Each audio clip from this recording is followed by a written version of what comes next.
शादी के बाद बॉयफ्रेंड। यह कहानी नेहा नाम की एक लड़की की है।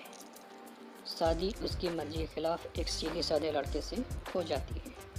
लड़के के घर में उसकी माँ के अलावा 2 बहनें थी। लड़की के बाप काफ़ी अमीर थे। इस वजह से उन्होंने अपनी लड़की को अच्छे से पाल कर बड़ा किया। अच्छा स्कूल, अच्छी गाड़ी, मॉडर्न कपड़े, सबके साथ कभी समझौता नहीं किया। अमीर बाप की लड़की होने की वजह से दहेज में लड़के को बहुत सारा सामान और पैसे भी मिले थे। लेकिन लड़की किसी और लड़के से बेहद प्यार करती थी। अब लड़की की शादी बिना मर्जी के तो हो ही गई और अब वो अपनी ससुराल आ गई। और सुहाग रात के वक्त जब कमरे में लड़का दूध लेकर आता है और अपनी पत्नी के पास बैठ जाता है, तभी उसकी पत्नी गुस्से से अपने पति से कहती है, क्या तुम मुझे अकेला छोड़ सकते हो? उसकी यह बात सुनकर उसका पति बहुत दुखी होता है, लेकिन फिर भी वो खुशी खुशी ये कहता है, क्यों नहीं, तुम आराम करो, मैं तो सिर्फ तुम्हारे लिए दूध लेकर आया था। यह कहकर वो कमरे से बाहर चला जाता है। लड़की मन मार कर रह जाती है, क्योंकि लड़की चाहती थी कि उसका हस्बैंड झगड़ा करे, पर उसने ऐसा नहीं किया। झगड़ा करे ताकि वो उस गंवार से तलाक ले सके। अब लड़की को ससुराल में 3-4 दिन हो गए थे, मगर वो तो बस पूरा दिन पर बॉयफ्रेंड से बात करती थी। और उधर लड़की की बहना शिकायत करे, दिन भर घर का सारा काम करती थी, सबके लिए खाना भी खुद ही। तब भी उसकी माँ के चेहरे पर हर वक्त मुस्कुराहट ही रहती थी। लड़का एक कंपनी में छोटी सी नौकरी करता था। वह बेहद ही ईमानदार और मेहनती था। सुबह अपने काम पर जाता और शाम को थका हारा घर आता था, मगर उसकी पत्नी ने कभी भी उसे एक गिलास पानी भी नहीं पूछा। मगर अब लड़के और लड़की की शादी को करीब 2 महीना हो गया था। अब वह दोनों एक साथ कभी नहीं सोए थे अभी तक। वैसे लड़का बहुत ही शांत स्वभाव का था, इसलिए अपनी पत्नी को कभी कुछ नहीं कहता था और वह अपनी पत्नी को खुद ही खाना निकाल कर देता था। मगर उसकी पत्नी उसके साथ बैठकर खाना कभी नहीं खाती थी। वो अपना खाना अपने कमरे में अलग बैठकर खाती थी और साथ में उसकी व्हाट्सएप चैटिंग भी चलती रहती थी। लड़की को दहेज में एक स्कूटी भी मिली थी। लड़का जैसे ही अपने काम पर निकल जाता, उसके कुछ देर बाद ही लड़की सज संवर कर अपनी स्कूटी लेकर अपने बॉयफ्रेंड से मिलने चली जाती थी और लड़के के आने से पहले वो अपनी ससुराल वापस आ भी जाती थी। एक दिन लड़की के काम की छुट्टी थी और वह घर पर ही था। लड़की ने अच्छे भले खाने को भी गंदा कह के अपने सासू माँ को उल्टा सीधा कहना स्टार्ट कर दिया, खाने को बाहर फेंक दिया। ये सब देखकर लड़के को बहुत ही गुस्सा आता है और वो गुस्से में अपनी पत्नी पर हाथ उठा देता है, मगर उसकी माँ फिर भी अपने बेटे को ही डांटती है। इधर लड़की को झगड़े का एक बहाना ही चाहिए था, जो कि उसे मिल गया था। तभी वो बिना बताए अपनी स्कूटी लेकर अपने बॉयफ्रेंड के पास चली जाती है और अपने बॉयफ्रेंड के पास जाकर कहती है कि अब एक पल भी मुझे उस घर में नहीं रहना है। आज उस गंवार ने मुझ पर हाथ उठाकर अच्छा नहीं किया। तभी उसका बॉयफ्रेंड कहता है, अरे तुमसे मैं कब से कह रहा हूँ कि भाग चलो मेरे साथ कहीं दूर, मगर तुम हो कि आजकल पे लगी रहती हो। तब लड़की कहती है कि शादी के दिन ही मैं तुम्हारे पास आई थी, तो तुम्हें तो वापस लौटाया था मुझे। बॉयफ्रेंड ने कहा, खाली हाथ हम दोनों कहाँ तक भागेंगे? तुम ही बोलो, मैंने तुमसे कहा था कि तुम कुछ पैसे और गहने साथ ले लो, पर तुम हो कि खाली हाथ ही मेरे पास आ गई थी। आखिर दूर एक नई जगह में ज़िंदगी की शुरुआत करने के लिए पैसे तो चाहिए ना। और हाँ, एक बात और है, जब मैं तुम्हारे पास आता हूँ और तुम्हें छूना चाहता हूँ तो तुम्हारे नखरे हो जाते हैं और बस यही कहती रहती हो कि ये प्यार प्रेम शादी के बाद ही होगा। तभी लड़की गुस्सा होकर कहती है, शादी के बाद ही अच्छा होता है, कहीं प्रेग्नेंट हो गए तब कौन जिम्मेदार होगा? तुम तो अलग चले जाओगे। ये सब और तुम्हारी ही तो हूँ। मैं आज भी एक कुंवारी लड़की ही हूँ। शादी करके भी आज तक उस गंवार के साथ एक रात भी नहीं सोई मैं, क्योंकि मैंने तुमसे ही सच्चा प्यार किया है। और अब मैं चाहती हूँ कि तुम मुझसे शादी करके मेरी मांग में अपने हाथ से सिंदूर भर दो, और फिर मैं हमेशा हमेशा के लिए तुम्हारी हो जाऊँ। फिर तुम मुझे अपनी मर्ज़ी से दिन रात प्यार कर सकते हो। तब उसका बॉयफ्रेंड कहता है तो ठीक है, मैं तुमसे शादी कर लूँगा, मगर तुम कम से कम 5 लाख रुपयों का कल शाम तक इंतज़ाम कर लेना। मैं तुम्हें एक होटल का पता दे रहा हूँ, तुम उस होटल में रात 10 बजे तक पहुँच जाना। लड़की कहती है उस गंवार के पास कहाँ होगा पैसा, बल्कि मेरे पापा ने उसे दहेज में 3 लाख रुपए और मुझे कुछ सोने के गहने दिए थे। गहने तो मेरे पास हैं, मगर सारे पैसे उस गंवार ने अलमारी के लॉकर में रखा है। हो सकता है खर्च करके ख़त्म भी कर दिया हो। कहाँ है उसके पास पैसा? मगर जैसे तैसे अलमारी की चाबी लेकर बचे पैसे और गहने निकाल कर तुम्हारे पास हमेशा हमेशा के लिए आ जाऊँगी। ये कहकर वो लड़की अपने ससुराल पहुँचती है। लड़की ससुराल पहुँचकर अपने पति और सास से फिर लड़ाई करती है। वह उन पर खूब चिल्लाती है और दहेज का केस करने की बात कह के चिल्लाती है। वो अकेली चिल्लाती जाती है। उस लड़की की बहन को बुरा लग रहा था कि ये लोग कुछ बोल क्यों नहीं रहे हैं, जबकि वो अकेले ही चिल्लाई जा रही है। पर अफसोस वो अकेली ही चिल्लाती, कोई उसको जवाब नहीं देता। उसका पति, उसकी सास बिल्कुल शांत रहते। कुछ देर बाद वो भी शांत हो गई। तभी लड़की अपने कमरे में चली जाती है और अचानक उसके बॉयफ्रेंड का लड़की के फ़ोन पर मैसेज आता है कि जानू पैसे लेकर कब आ रही हो। लड़की मैसेज करती है सब्र रखो, पहुंच रही हूँ, कुछ देर में मैं वक्त पर आ जाऊँगी। तभी उसका पति दरवाज़ा खटखटाता है और अपनी पत्नी से कहता है खाना खा लो। तभी पत्नी कहती है खाना तभी खाऊंगी जब मुझे इस लॉकर की चाबी दोगे।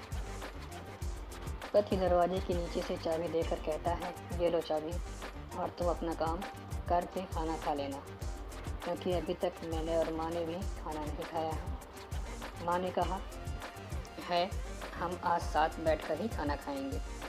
लड़की कहती है माँ और तुम खाना खा लो, मैं बाहर से खाना खा कर आई हूँ। ये सुनकर लड़का चला जाता है। तभी लड़की जल्दी से चाबी को उठाकर अलमारी खोलती है। फिर उसमें जो उसने देखा तो उसके होश उड़ गए। वो देखती है कि उसमें सिर्फ पैसे ही नहीं बल्कि उसमें दहेज के पूरे 3 लाख सारे गहने के साथ एक डायरी भी रखी हुई थी। जब वो उसे खोलकर पढ़ती है तो उसमें लिखा था प्रिय पत्नी, मुझे और तुम्हारे पिताजी को पता है कि तुम किसी और लड़के से बेहद प्यार करती हो, मगर तुम्हारे पिताजी ने पता लगाया था कि जिससे तुम प्यार करती हो उस पहले भी एक शादी हो चुकी है और वो लड़का बहुत सी लड़कियों को फंसा चुका है और धोखा भी दे चुका है। आपके पिताजी आपको उस लड़के के बारे में कुछ ना बता सके, क्योंकि उनको पता था कि ये जो इसका नशा होता है वो हमेशा अपनी को गैर और गैरों को अपना बना देता है। हमारे पिताजी ने मेरे आगे हाथ जोड़कर ये कहा था कि मेरी बेटी का हमेशा ख्याल रखना। एक बाप के मुंह से एक बेटी की कहानी सुनकर मेरी भी आंखों में आंसू आ गए थे और मुझे यकीन हो गया था कि एक अच्छा पति होने का सम्मान मुझे मिले या ना मिले, मगर एक अच्छा दामाद होने की इज्जत मैं हमेशा पा सकता हूँ। और मुझे दहेज में मिले सारे पैसे और सोने के गहने मैं तुम्हारी अलमारी में रख दिया हूँ, क्योंकि दहेज के नाम से मुझे नफ़रत हो चुकी थी। इस दहेज के ही कारण मैंने अपनी बहन और पिता को खोया था, और मेरे पिता के अंतिम शब्द भी यही थे कि किसी बेटी के बाप से कभी 1 रुपया भी दहेज में ना लेना। और उस डायरी में यह भी लिखा था कि तुम मुझसे आज़ाद हो तो तुम कहीं भी जा सकती हो। डायरी के बीच के पन्ने में तलाक के पेपर रखे हैं, जहां मैंने अपने पहले ही साइन कर दिए हैं। जब तुम्हें लगे अब इस गंवार के साथ नहीं रहना, तब तुम भी इस तलाक के पेपर पर साइन करके अपने सारे पैसे और जेवर लेकर जा सकती हो। लड़की डायरी पढ़कर हैरान थी और परेशान भी थी। ना चाहते हुए भी उसके गंवार पति के शब्दों ने उसके दिल को छू लिया था। अब वो ना चाहते हुए भी गंवार पति के अनदेखे प्यार को महसूस करने लगी थी। वह फूट फूट कर रोने लगी, पापा को भी याद करने लगी। डायरी में आगे लिखा था कि मैंने तुम्हें इसलिए मारा क्योंकि अपनी माँ को गाली दी, और जो बेटा खुद के आगे अपनी माँ की बेइज्जती वो तो सहन कर सकता है, तो फिर बेटा कैसा। इसलिए मुझे माफ़ कर देना, क्योंकि मेरे लिए माँ का दर्जा सबसे बड़ा है, और आपको मैं दुल्हन बनाकर अपना हमसफ़र बनाने लाया हूँ, आपसे ज़बरदस्ती करने नहीं। आपको मुझसे प्यार हो ना हो, लेकिन मैं आजीवन आपसे प्रेम करता रहूँगा। अब फैसला तुम्हारे ही हाथों में है। अब लड़की दुल्हन बन चुकी थी और उसकी आंखों से आंसू बह रहे थे। उसका मन साफ और दिल बदल चुका था। उसने अब समझ लिया था कि सच्चा प्यार क्या होता है। अचानक लड़की के बॉयफ्रेंड का फ़ोन आता है। तभी गुस्से में लड़की अपने फ़ोन को स्विच ऑफ करके फ़ोन का सिम कार्ड भी तोड़ देती है। अब उसे सब समझ आ गया था कि जिससे वो बेहद प्यार करती थी, उसे तो सिर्फ पैसों से ही प्यार था, और सच्चा प्यार करने वाला तो मेरा पति ही था, जिसने सिर्फ मेरे पापा की इज्जत रखने के लिए ही मुझसे शादी कर ली, और उसे मेरा एक बॉयफ्रेंड है पता होने के बाद भी मुझसे इतना प्यार किया।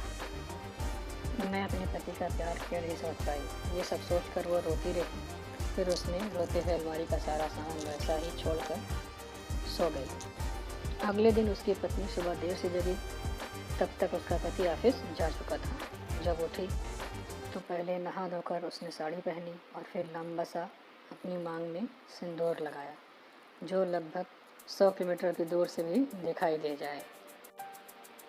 जबकि पहले एक बिंदी जैसा साइड में सिंदूर लगाती थी, ताकि कोई लड़का ध्यान न दे और किसी को ये पता न चल जाए कि वो शादीशुदा है, मगर आज तो दूर से ही दिख रहा था। फिर उसने अपना मंगलसूत्र पहना।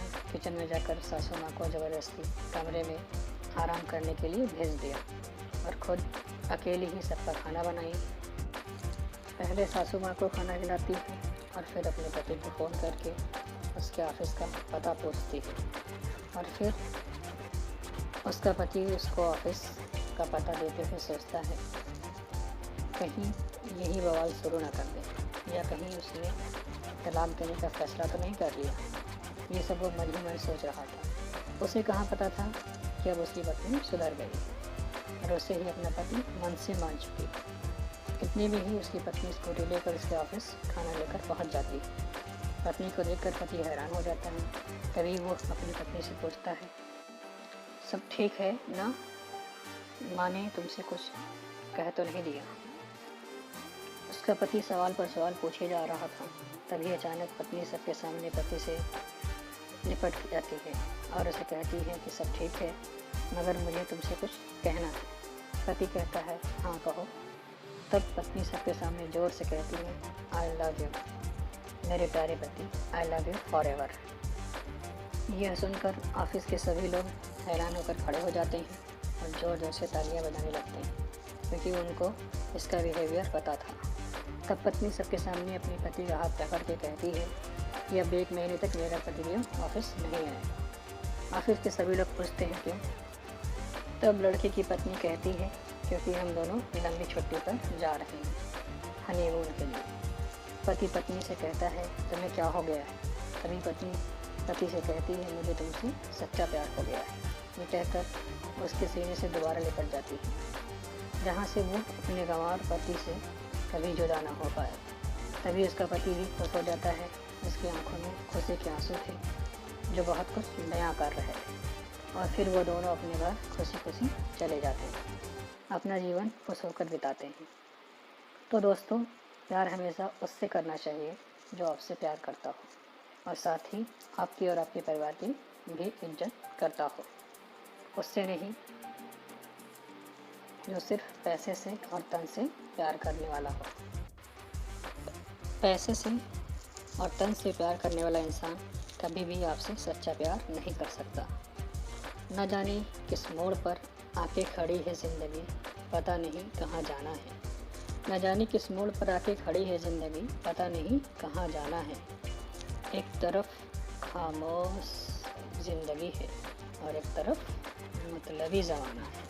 अगर ये कहानी आपको अच्छी लगी हो तो उसे सेंड करें जो ऐसी सिचुएशन से गुजर रहा हो। साथ ही लाइक, शेयर और सब्सक्राइब ज़रूर करें।